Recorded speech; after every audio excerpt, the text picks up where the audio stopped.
Hello and welcome to New Filmmakers Los Angeles in partnership with Movie Maker magazine. My name is Danny DeLillo. We're here at the South Park Center. I'm here with Eric with his movie Jingle. Let's take a little clip.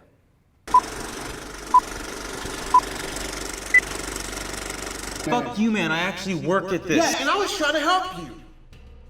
But you're good, man. Tell me, what's the move then?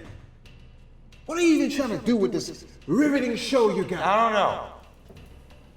Maybe someday end up on a street corner next to you greasing strangers for nickels. What the fuck, man?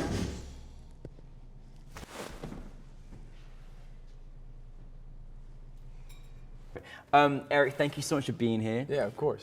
Congratulations on your film. Thank you. I personally loved it, but for those that haven't seen it, tell us a brief synopsis. Yeah, sure. So Jingle is about a panhandler in Brooklyn who has a lot of charisma. He's kind of the neighborhood showman, and he meets this more reserved musician and kind of thinks he can take him under his wing or teach him a thing or two with his experiences. And he follows him into the restaurant where he plays, and I guess the societal context of it makes it a very awkward situation, and some conflict follows.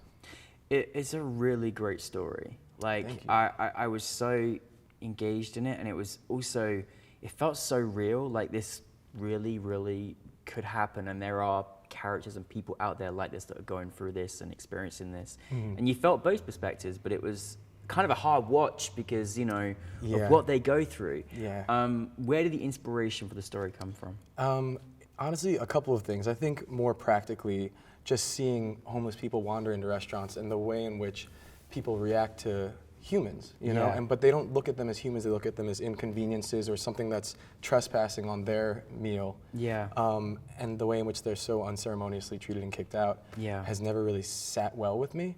And also, I guess the conflict I feel when that happens to me, you know, because as a New Yorker or being in LA or just in big cities in general, you get this sort of callous nature about you where it's easy to lose focus of the world around you and just become very self-centered, you know? So I think that it's important to have that awareness of what people are going through. And then I just think thematically, the reason why it kind of connects with me is, I guess, you know, also touching on the Asian subject of this film festival this month, is that growing up half Asian, being in, you know, an full Asian church, I was always told I'm white and not Asian, and then go to school and be told by like all races that I'm Asian and not white. So it's this weird dynamic where when you're half something, at least in my eyes, you're both and neither and something entirely different.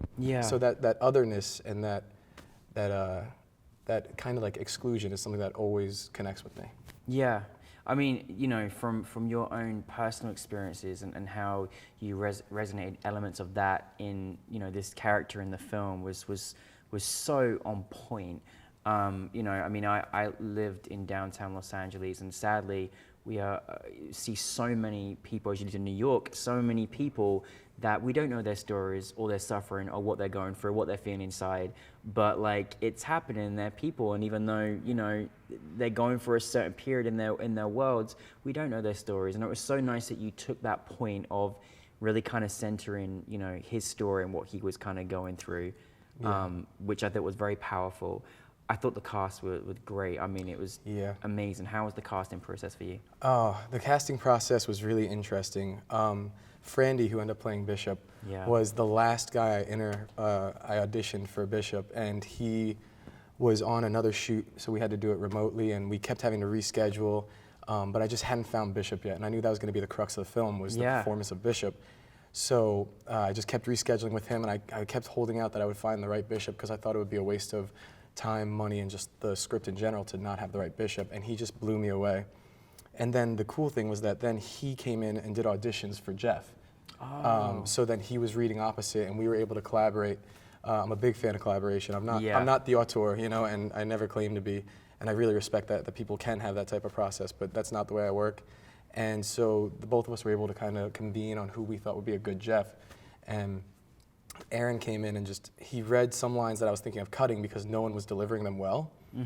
And he came in and nailed those lines specifically, and just like really enjoyed the chemistry they both had.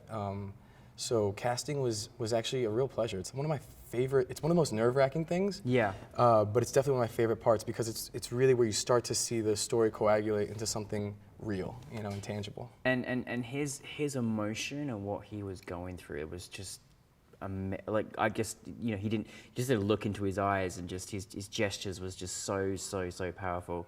One thing I noticed from the very first instant of watching your film is you filmed in New York, and I thought, this is definitely New York. It does not look like a film set. It is filmed in New York. How on earth and how was that? Yeah, it's not easy. It's not easy, that's for sure.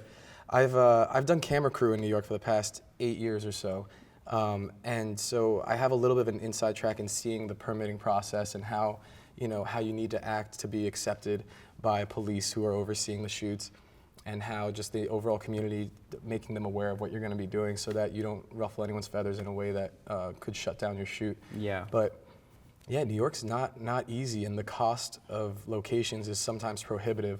I'd actually lost 2 locations. Oh, the second one the week before we were supposed to shoot, and was just wandering home, and then stopped in at my favorite local restaurant and just was talking to the owner about it, and he was like, well, how much did you offer those guys? And I told him the amount, and he was like, oh, okay, I'll do it for that. And I was like, and I looked around and I was like, oh my God, and you guys are closed on Mondays, so we could shoot here Sunday night and Monday night and have the space. Yes. Or Sunday night, Monday night. And so it just very fortuitously worked out that I didn't have to go scrambling around to find a place that was less than adequate for what we were shooting.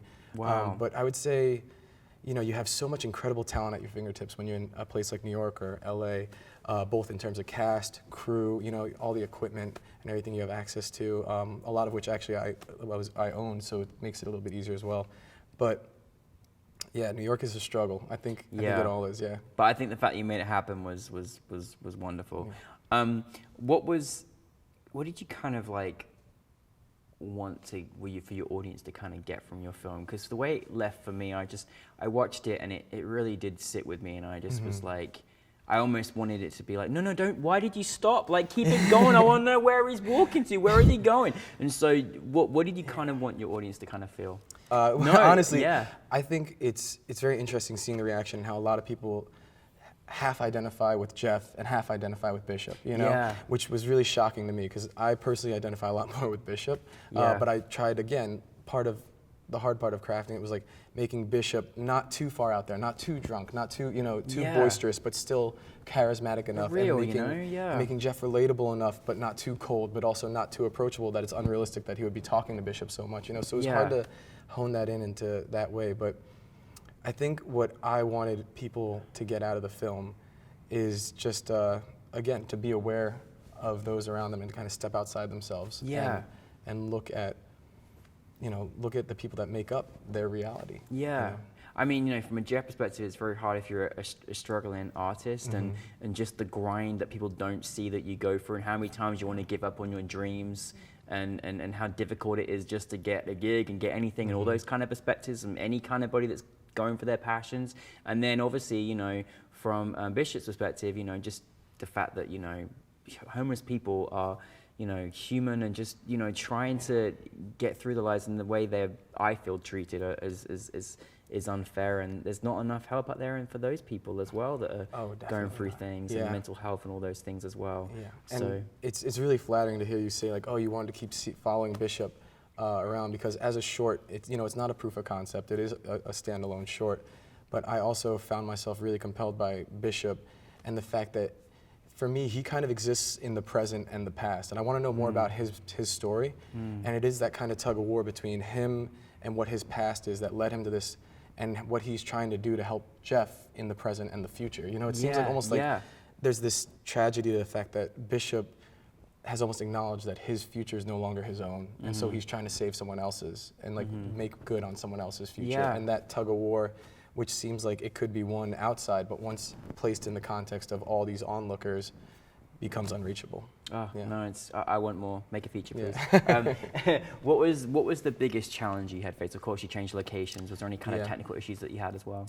He's like, no, it was easy. No, it was perfect. I mean, it's never easy. Obviously, New York has the cold, right? Yes. And weather to deal with. Yes. Don't we know it? I know. You'll find all the Californians are crying right now. It's 60 degrees. I know. I would say, no. I had a really great group supporting me, and we were able to kind of in pre-pro isolate a lot of the problems that we anticipated. And the shoot, I mean, every shoot has bumps, but Yeah. I would say it would be kind of,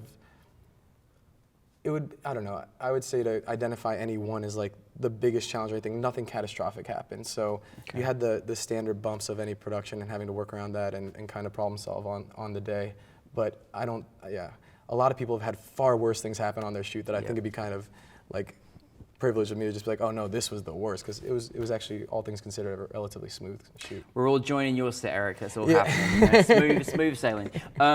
What's it like? I mean, you obviously you just moved from Brooklyn, New York. You just shot this film in Brooklyn, and in a month you've already had a film showcased here in Los Angeles. And you just moved here. What was the feeling like to have your film at NewFilmmakers LA? What has been the experience like for you so far? Yeah, I didn't know what to expect. You know, I think there are so many film festivals that there's such a mix in terms of quality, attendance, and what people make of it. And I've actually been really impressed and excited by how much NewFilmmakers of LA seems to support and really endorse the filmmakers and the exhibition of their work. So I've had this date marked in my calendar for, you know, a good long while, and I definitely surpassed everything I was hoping for. And knowing that and seeing that, I'm excited. You know, I definitely see myself coming in the future months and seeing other people's work and kind of just seeing what other people are up to. But it's a great thing to have your film up there on the big screen, though, right? Oh, it's so incredible. You know? It doesn't get old. And you're just like, it's almost like a play where you're watching like your child like say their lines, like don't mess up your lines. And it's already there. Like everything's already done. Like you can't help it. It's your film baby up there. Exactly. I get it. No, I totally get it. You definitely are hyper aware of, you know, if people react at points that you hope they do, and if you know, just I mean, you're hyper aware of like if people react the way that you hope they do, and all of the things that you thought were strong and positive, and all of the mistakes you feel like you could have corrected or done better. The greatest thing is no one notices mistakes but you, generally. So everyone else just is there for entertainment. Yeah, that's what people tell me. So I hope that's true. No, it is. But it's like, it's exciting though, because right before I left, I did 3 shorts. I mentioned on stage that I did 3 shorts in 3 days, which was, oh my God, almost a suicide mission.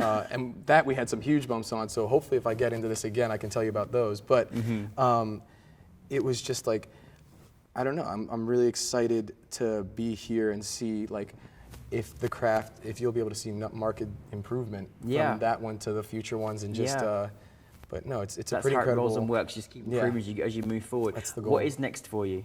For me, next, let's see. I just finished writing a pilot with a friend who we've been pitching around. We went to AFM and did that. We're working on a feature now that we're trying to keep in mind budget so it's shootable, and we can actually have something with that. So we're gonna have a proof of concept for the pilot.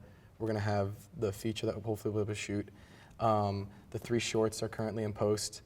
And then in general, I'm just gonna be trying to apply to the like fellowships for TV directing and everything, because I love the medium of TV and where it's going right now. Yeah, it's amazing. And for me, like one of my friends, Rashad, Ernesto Green, like he does TV directing and then shoots like his own features and his shorts on the side using the money that he earns, which is incredible to me, because you kind of really insert the independent back into independent filmmaking, right?